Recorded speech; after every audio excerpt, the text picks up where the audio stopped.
지난주 중에 노벨 문학상을 받은 한강 작가가 쓴 책 소년이 온다라는 걸 제가 읽었습니다. 제목이 소년이 온다 그렇습니다. 저희 책 펼치고 첫 장을 보는데 그만 쑥 빠져들었어요. 그래서 마지막 페이지까지 읽는데 걸린 시간이 한 5시간 정도 걸리더라고요. 그래서 초저녁에 펼쳤는데 밤늦도록 그 책에 빠져가지고 읽었습니다. 이 작가는 1980년 그 5.18 광주 그 민주항쟁을 다루고 있습니다. 5.18 사건을 다루고 있어요. 작가의 섬세한 묘사와 진한 인간애가 저의 마음을 딱 사로잡더라고요. 문자가 가지고 있는 힘, 그 작가가 이렇게 필력이라고 하지요.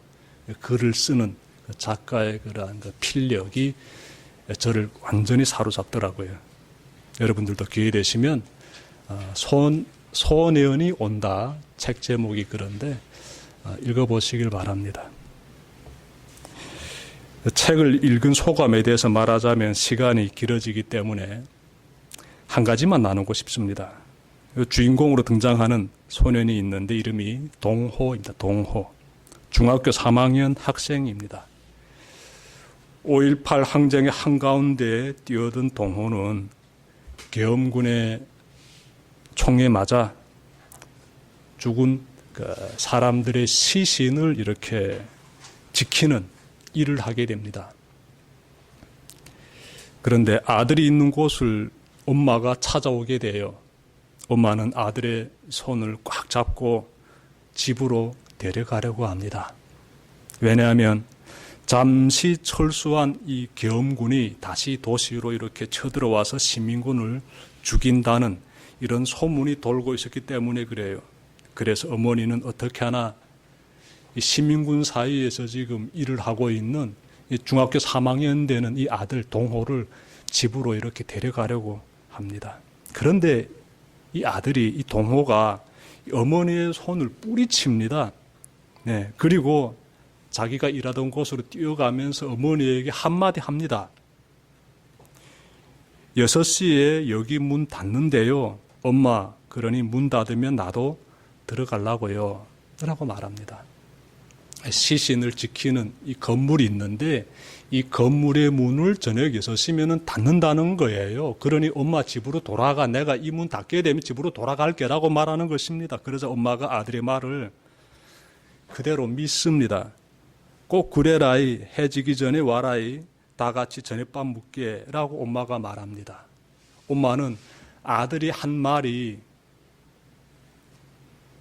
그 말이 아들이 엄마에게 하는 마지막 말일 줄을 전혀 예상하지 못했습니다. 전혀 몰랐어요. 그래서 잠시 뒤에 아들이 올 줄 알았습니다. 그래서 엄마는 꼭 그렇게 해라. 내 오게 되면 같이 저녁 먹자라고 말한 겁니다. 그런데 그 뒤 아들은 집으로 돌아가지 않고 도청으로 들어갑니다. 시민군이 집결되어 있는 그 도청으로 들어가서 결국은 이 계엄군이 쏜 총에 맞아 중학교 3학년 이 어린 학생이 죽게 됩니다. 여러분, 아들의 말을 믿고 집으로 돌아가는 어머니의 뒷모습에서 믿음이라는 단어가 이렇게 싹 스쳐 지나갑니다. 믿음이라는 단어가. 그 아들의 그 말 한마디 믿고 돌아서는 엄마의 그 뒷모습을 보면서 믿음이라는 단어가 싹 스쳐 지나간다는데요. 만약 아들이 저녁에 집에 돌아오지 않고 시민군에 합류되어서 도청으로 들어간다는 그 사실을 엄마가 알았다면은 결코 엄마는 아들을 돌려보내지 않았을 것이에요. 어떻게 하나 붙잡아가지고 어떤 수단과 방법을 총동원해서라도 아들을 붙잡아가지고 집으로 데려갔을 것입니다. 하지만 어머니는 잠시 뒤에 돌아오겠다는 그 동호의 그 말을 고지 그대로 믿고 발걸음을 돌렸습니다. 뛰어가는 그 아들의 뒷모습을 눈에 담으면서 말입니다. 그래서 그 장면을 볼 때마다 믿음이라는 단어가 싹 스쳐가더라고요. 이 동호가 죽는 장면에서도 믿음이라는 단어가 싹 스쳐갑니다. 왜냐하면 시민군의 한 사람인 김진수라는 대학 휴학생이 등장하는데요. 그는 중학생인 동호가 계엄군과 함께 이 대치 상태에 있는 이 도청으로 들어온 것을 보고 한마디 합니다. 너는 여기 숨어 있다가 항복해라. 너는 어리기 때문에 계엄군이 살려줄 것이다. 이 말을 합니다. 김진수가 동호에게. 넌 이 도청 건물 어느 한 구석에 숨어 있다가 두 손 번쩍 들고 항복해라. 그러면 계엄군이 널 살려줄 것이다. 넌 어리기 때문에, 학생이기 때문에, 누가 봐도 어리기 때문에 너를 죽이지 않을 것이다 라고 이 대학 휴학생이 말해줍니다. 동호는 이 말을 그대로 믿습니다. 그래서 정말 숨어 있어요. 그리고 나서 이 계엄군이 도청을 점령하자 이 아이들이 두 손 번쩍 들고 항복하는 자세로 이 도청 마당으로 나옵니다. 근데 동호와 함께 몇 아이들이 함께 나오게 돼요. 그 아이들을 계엄군이 총으로 쏴 죽여버린 겁니다. 그러니까 동호는 그 자리에서 그냥 피 쏟아 놓으면서 그냥 숨지게 돼요.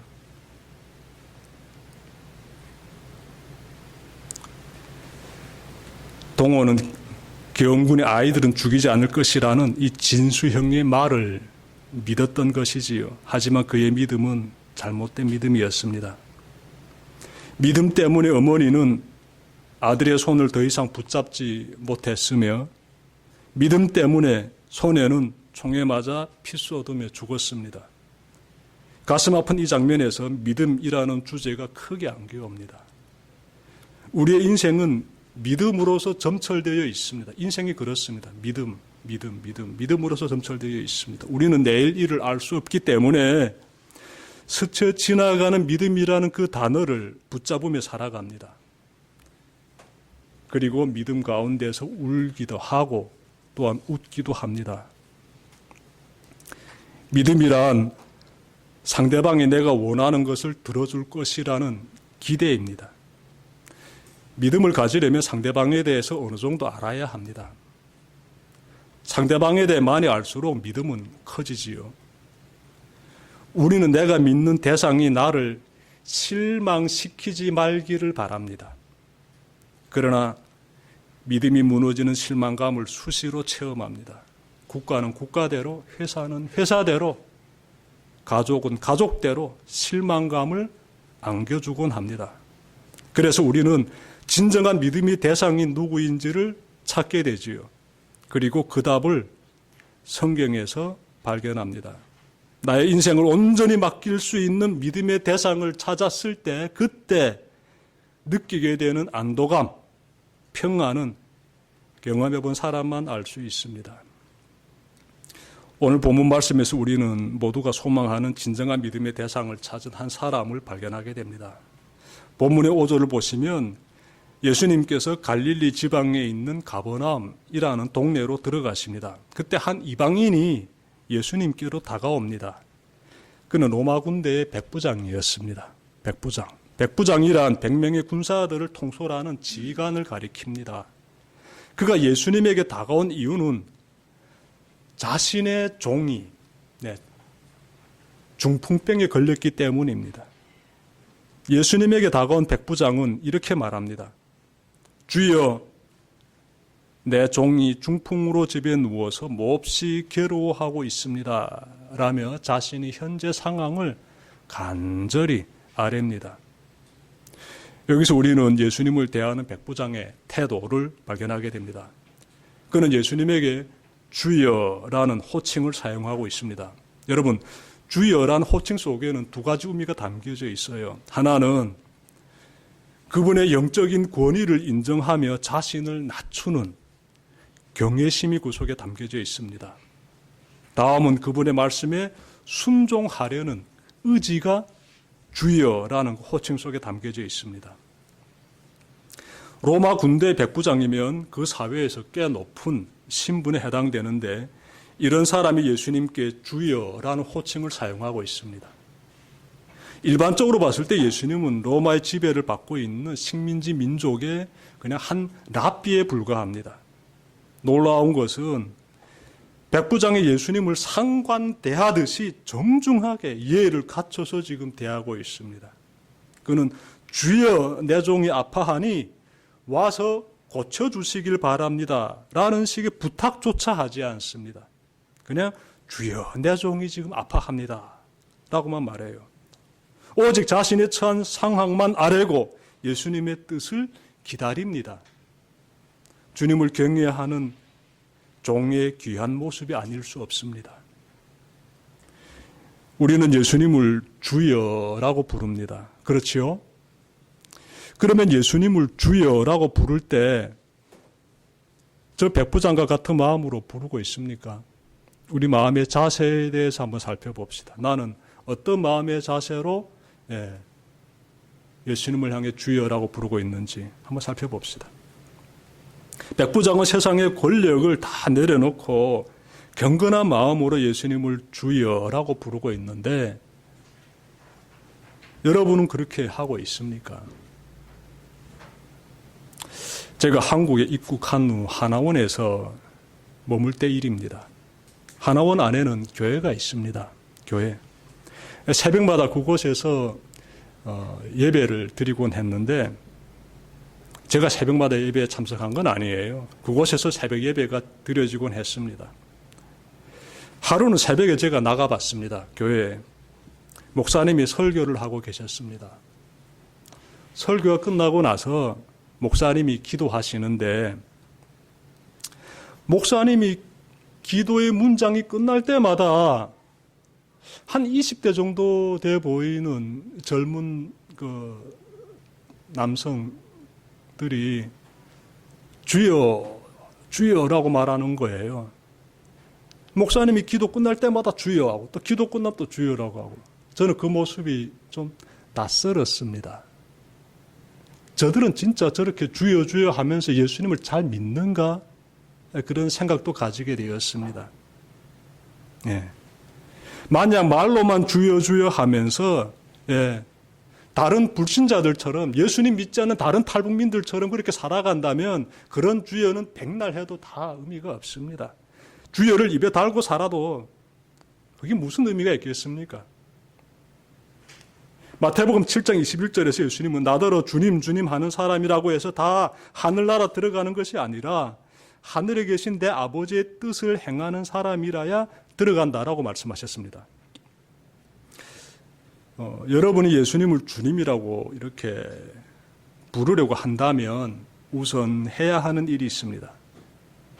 나는 과연 하나님의 뜻을 따라 살고 있는지 꼭 짚어봐야 합니다. 나는 과연 하나님의 뜻을 따라 살고 있는지, 아니 그렇다게 되면은 주여라고 간절히 예수님을 향해서 부르십시오. 그런 호칭을 사용하십시오. 내가 하나님의 뜻을 따라 살고 있지 않다라면은 그러면 예수님을 향해서 주여라는 그러한 경건한 호칭 사용하지 마십시오. 백날 그런 호칭 사용해봤자 천국에 들어갈 수 없다라고 예수님께서 말씀하고 있지 않습니까? 그러면 예수님을 주여라고 부르는 이 백부장은 하나님의 뜻을 따라 살고 있었을까요? 그가 예수님에게 안고 온 문제를 보니 이 사람은 하나님의 뜻을 따라 살고 있습니다. 왜냐하면 그는요 사회적으로 비천한 신분으로 살아가는 그 하인의 문제, 자신이 부리는 그 종의 문제를 가지고 지금 예수님에게 찾아왔기 때문에 그렇습니다. 나의 문제, 내가 직면한 그 어떤 질병의 문제도 아니고 나의 친혈육이라든지 나의 상관의 문제도 아니고 내가 부리는 한갓 종에 불과한 그 하인의 문제를 가지고 예수님에게 나와가지고 주여라고 부르면서 지금 자신 한없이 낮추면서 예수님을 높여드리면서 그 경건한 마음을 취하면서 지금 아뢰고 있지 않습니까? 하나님은 이런 모습을 보기를 원하십니다. 이런 사람이 하나님의 뜻대로 사는 사람이에요. 하나님은 우리가 사회적으로 연약한 사람들을 보살피기를 원하십니다. 백부장의 종은 여러분 말씀 보니까 중풍병을 앓고 있습니다. 6절에서 나오지요. 그런데 여러분 중풍을 가리켜서 지금 뇌졸중이라고 해요. 뇌졸중. 이 병은 뇌혈관이 막히거나 터지면서 발병합니다. 뇌혈관이 막힌 것을 가리켜 뇌경색이라고 하고 뇌혈관이 터진 것을 가리켜 뇌출혈이라고 합니다. 오늘날에도 뇌졸중은 매우 위험한 병이에요. 뇌졸중 때문에 많은 사람이 반신불구가 되고 있습니다. 의학이 고도로 발전된 오늘날도 뇌졸중은, 즉 중풍병은 난치병인데 예수님 시대는 더 말할 것도 없지요.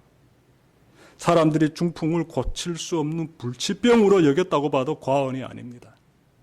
이 백부장은 종이 중풍병에 걸렸다고 예수님께 아뢰고 있는데 예수님께서 그 백부장의 그 말을 듣고 엄청난 말씀을 하세요. 여러분 7절 보십시오. 예수께서 그에게 말씀하셨다. 내가 가서 고쳐주마. 여러분 예수님이 이 말씀이 우리의 심령을 굉장히 뜨겁게 합니다. 내가 가서 고쳐주마. 이 말씀은 아무나 할 수 있는 그런 말이 아닙니다. 오직 하나님의 아들로 이 세상에 오신 분만이 하실 수 있는 말씀이에요.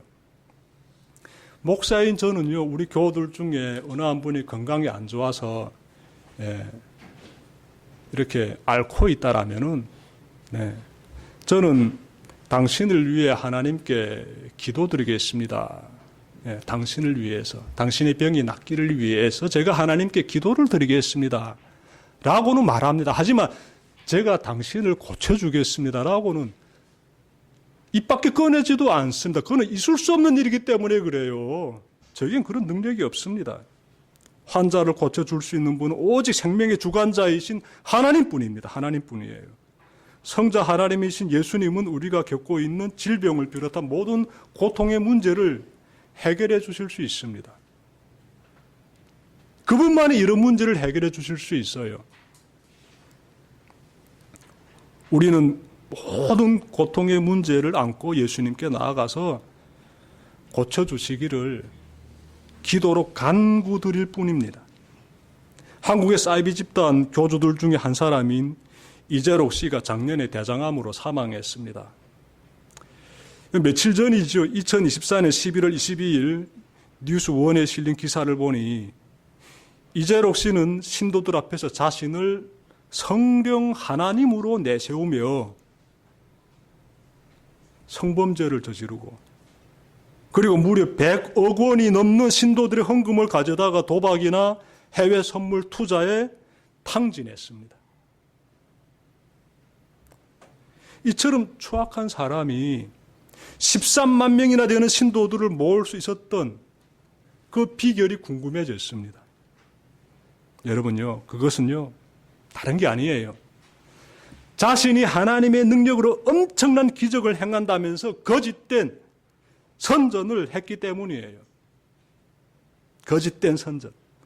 그는 수술하지 않고도 쌍꺼풀 눈이 생긴다라든지 병원 치료받지 않아도 병이 고침을 받는다든지 목발을 짚고 온 사람이 목발 없이 걷게 한다든지 등의 영상이나 홍보물을 만들어서 사람들을 유혹했습니다. 이렇게 성령 하나님 행세를 하며 사람들을 기만하며 성욕과 탐욕에 빠져 살던 그는 2019년 여신도 9명을 40여 차례 성폭행하고 강제 추행한 혐의로 구속 기소되어 그해 8월 대법원 확정 판결로 징역 16년을 선고받았습니다. 그리고 구치소에서 수감되어 있던 중에 암이 발병하여 지난해 사망했습니다. 여러분, 우리는 영을 지닌 영적인 존재입니다. 그러므로 우리의 영은 깨어 있어야 합니다. 영이 깨어 있어야 해요. 혹시 몸에 질병이 생겼습니까? 아니면 인생의 큰 시련에 직면했습니까? 여러분, 이때 조심해야 됩니다. 이때. 내게 오게 되면 모든 문제 해결된다면서 여러분을 유혹하는 사람들이 주위에 있지는 않는지 꼭 살펴보십시오. 당신이 그 병 내게 오게 되면 내가 딱 기도해줘 가지고 고쳐줄게. 이렇게 말하고 다니는 사람들 주변에 있지는 않는지 살펴보십시오. 자칫 잘못하면 치유의 은사를 가졌다고 자처하는 사람들에게 매료되어 그들을 숭배할 수 있습니다. 살면서 겪게 되는 질병의 문제, 마음의 문제, 경제적인 문제 등 각종 인생의 문제들이 생겼을 때 우리는 저 백부장처럼 예수님을 찾아야 합니다. 오직 예수님만이 이 문제를 해결해 주실 수 있다는 그 믿음을 가지고 예수님께로 나아가야 합니다. 다른 데서 믿음을 붙잡지 마십시오. 그리고 예수님께서 내가 가서 고쳐주마. 저 백부장에게 예수님께서 그렇게 말씀하셨잖아요. 내가 가서 고쳐주마라고. 그 말씀을 나에게도 해주시기를 간절히 바라시길 바랍니다. 여러분의 인생에서 예수님 덕분에 산적해있던 문제들이 다 해결받는 그 놀라운 기적들이 일어나기를 주님의 이름으로 축원합니다. 계속의 말씀으로 들어가 봅시다. 예수님께서 백부장에게 내가 너희 집으로 가서 그 종을 고쳐주겠다고 말씀하시자 백부장이 놀라운 말을 합니다. 그건 주님께 이렇게 말합니다. 주님, 나는 주님을 내 집으로 모셔드릴 만한 자격이 없습니다. 그저 한마디 말씀만 해주십시오. 그러면 내 종이 나을 것입니다. 나도 상관을 모시는 사람이고 내 밑에도 병사들이 있어서 내가 이 사람들을 가라 하면 가고 저 사람들을 오라 하면 옵니다. 또 내 종들이 이것을 하라 하면 합니다. 여러분, 이 말을 듣고 예수님께서 완전히 놀라십니다. 예수님께서 동행하는 사람들에게 이렇게 말씀하시지요. 내가 진정으로 너희에게 말한다. 나는 지금까지 이스라엘 사람 가운데서 아무에게서도 이런 믿음을 본 일이 없다. 내가 너희에게 말한다. 많은 사람이 동과 서에서 와서 하늘나라에서 아브라함과 이삭과 야곱과 함께 잔치 자리에 앉을 것이다. 그러나 이 나라의 시민들은 바깥 어두운 데로 쫓겨나서 거기서 울며 이를 갈 것이다. 이 말씀을 하시면서 예수님께서 백부장에게 가거라, 내가 믿은 대로 될 것이다 라고 말씀하십니다. 여러분, 그 순간 백부장의 종이 나았다라고 성경은 말씀하고 있어요. 13절 보십시오. 그리고 예수께서 백부장에게 가거라, 내가 믿는 대로 될 것이다 하고 말씀하셨다. 바로 그 시각에 그 종이 나았다, 이렇게 말씀하고 있지 않습니까? 말씀대로 진짜 이루어진 것이에요. 백부장의 그 믿음 가운데서 예수님께서 일하신 것입니다.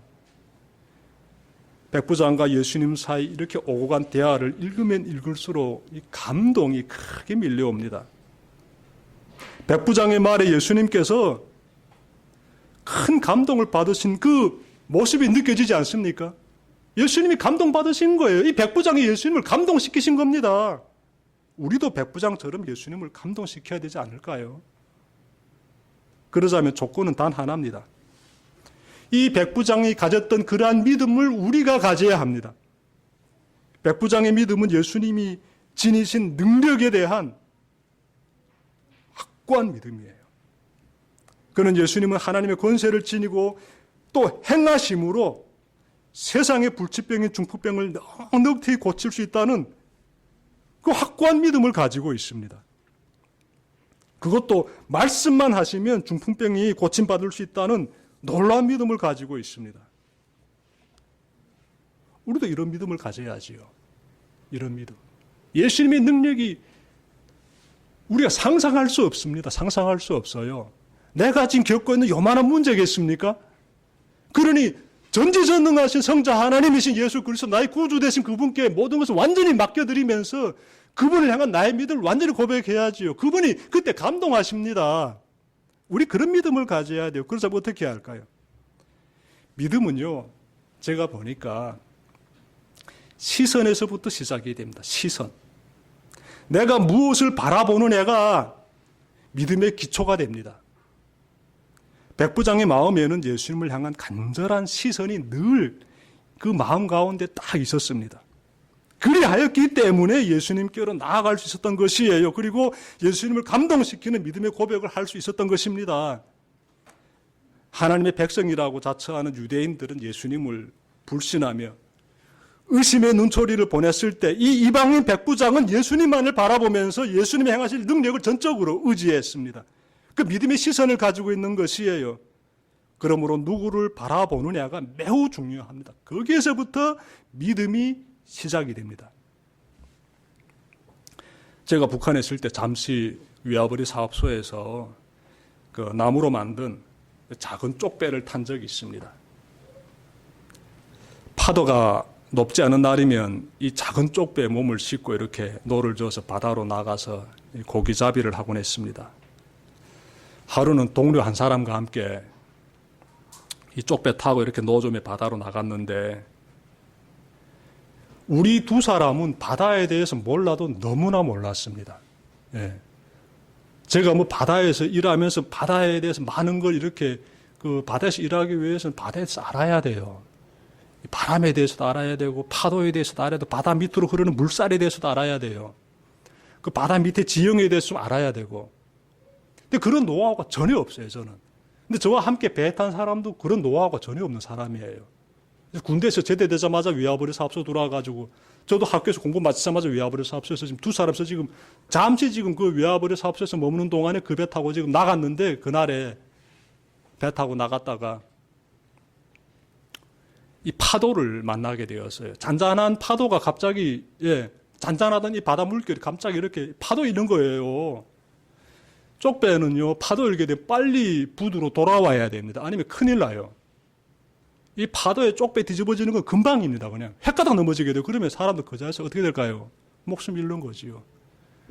파도가 일고 이 날씨 보니까 좋지 않기 때문에 우리는 급히 이 배를 돌려가지고 육지로 들어오려고 했는데 세상에 이 바다라는 게요, 밑으로 흐르는 이 물살이 있더라고요.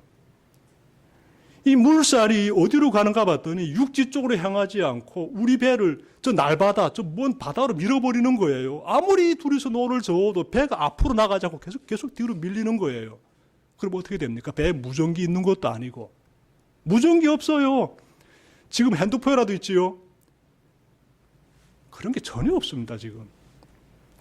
옆으로 지나가는 배라도 있게 되면 도와달라고 소리라도 지르겠는데 배도 없어요. 그냥 날바다에 지금 우리 혼자 지금 밀려가고 있는 거예요. 우리가 열심히 노를 젓는데 힘이 벌써 떨어져 나갑니다. 이것도 10분 하게 되면 온몸이 힘이 쫙 빠지지요. 어떻게 합니까? 야, 이제 큰일 났구나. 큰일 났구나. 파도는 이는데 배는 밀살에 밀려가지고 지금 먼 바다로 나가는데 큰일 났구나.